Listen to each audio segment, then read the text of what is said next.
Earlier today, Syrian rebels filmed an airstrike on what they said was a refugee camp near the town of Sarakib. Those on the ground claim that 15 civilians, including women and children, were killed. We can't verify the details, and it's clear that Islamist fighters were at the scene.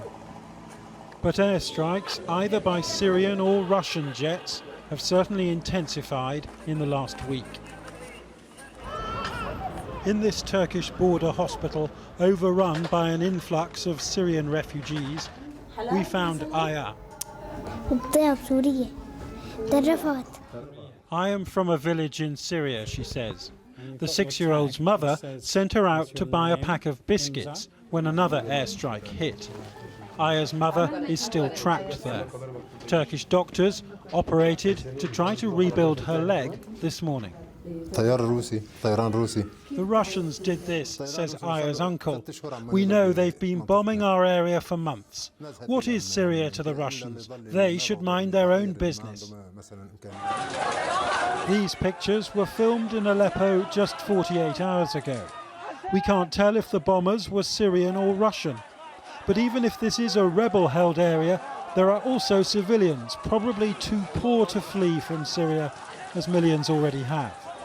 And now the Turks are trying to galvanise their Western allies into calling a halt to Russian military action.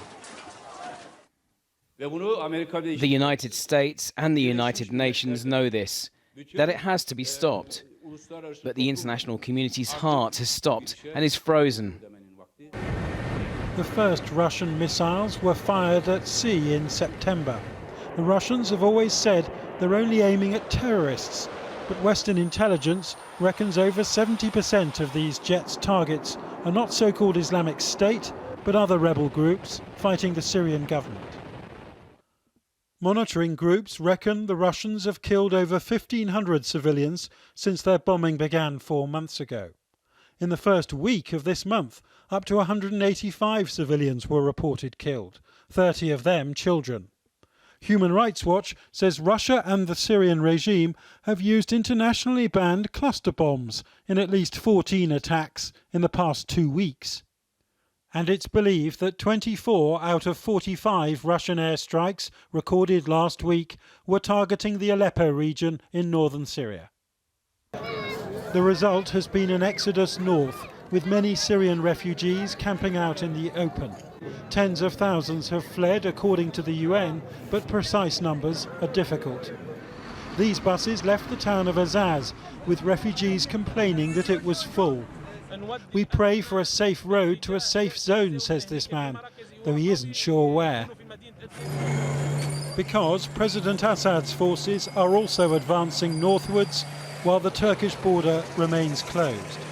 Meanwhile, Syrian rebels complain that they are outgunned, and the pledges of 3 Arab states, including Saudi Arabia, to send troops have not yet materialised. Though in a Turkish hospital, a Syrian rebel fighter, Junaid Akkad, told me he didn't want the Saudis to come. I want them to send more weapons, he said, or for Turkish jets to bomb on our behalf. What's clear is that there is no match for the death and destruction wrought by Russian planes. Their aim is to recapture Aleppo, Syria's largest city, and the consequences for those hundreds of thousands in danger of being trapped here are probably even worse than for those who have escaped. Jonathan Rugman, Channel 4 News, on the Turkish-Syrian border.